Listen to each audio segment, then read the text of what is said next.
Alright, thanks for watching the Entertainment Monster, and today we're talking about the spoilers for Rogue One, a Star Wars story. What we liked, what we didn't like, or what I liked and what I didn't like. So yes, Rogue One. There's some issues with the story, but it also kind of led up to understand why, the Death Star had that flaw in it, why it was so easy to take it down and destroy it. Well, yeah, now we know why, because the main character's father created the Death Star and he was against the Empire and he wanted to create a flaw in it, that way they can destroy the Empire, which is, it makes more sense. It makes you like A New Hope even better, even more than what you did before, because when you saw A New Hope, you're like, okay, well that's kind of cheesy, why would they do that? It's kind of goofy that it has that flaw. It's like did they do that on purpose, or what was the reasoning for it? And now you have the reasoning, now you know. So that was cool. It made it more interesting. Some things I didn't like are like Grand Moff Tarkin.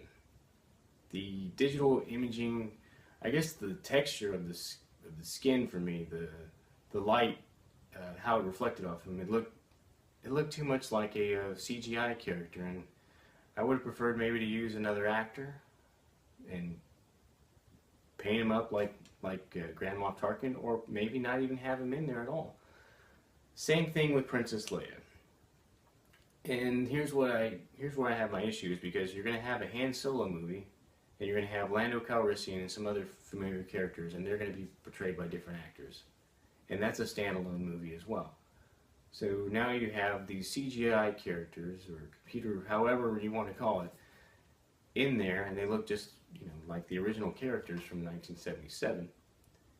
So it's kind of conflicting with what you're trying to do here. So we'll see what happens with the Han Solo movie. But as far as that, if they're going to do it like that, then I'm okay with it. If they're going to do it with the computer imaging and make them look younger, but I don't think they're doing that for the Han Solo movie. So it kind of took me out of it a little bit, because Grand Moff Tarkin looked a little bit like BFG to me. Princess Leia, it was such a short little spot on there. I was fine with it. It was okay. R2-D2, C-3PO, they had 5 seconds in there. That was fine. Then you had the guys from the Cantina, Mos Eisley Cantina, off of Tatooine, and that was all right. A little Easter egg pop up in there. You had a few other things going on. I would have liked to see some of the other characters a lot more. I know you had that big woolly, furry, polar bear looking guy, and you had some other characters that were just kind of in the background, and I would have preferred to see some of those other characters more. Felicity Jones,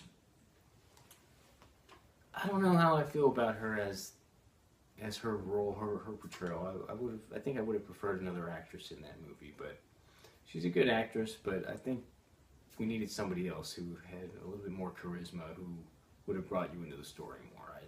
I really didn't buy her as that character, and I just thought she was okay in there. The other characters were good. I can't remember all their names right now, but I know we had the robot, the Imperial robot who was made to be a part of the rebellion. He was awesome. He was cool. He had his lines in there, his jokes. I would have preferred a little bit more comic relief, because the tone was so heavy, and it was so,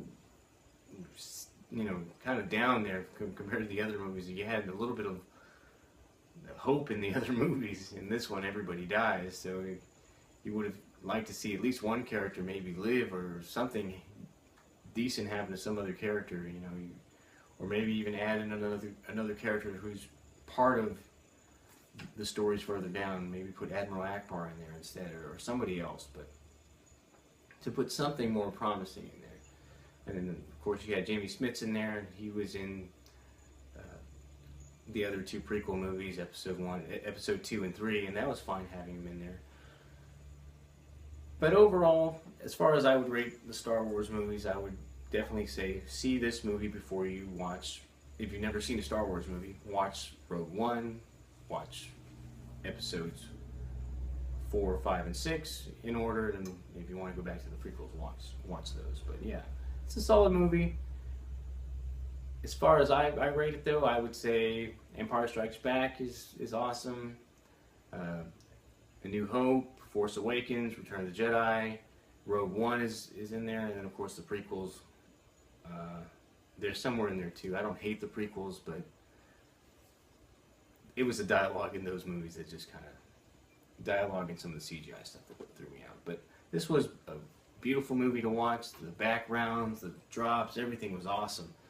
I just wanted a little bit more, something a little bit more light. It was a little too heavy, and of course we knew they were all going to die. But I just wanted a little bit more happiness in the story somewhere. Some kind of character. Show another robot or another furry little creature living or something, but show something that's just not so depressing.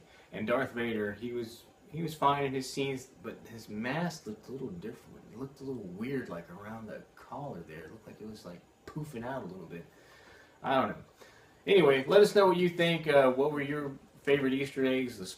What's your favorite part of this movie? And thanks for watching. Don't forget to subscribe, and we'll see you next time. Bye.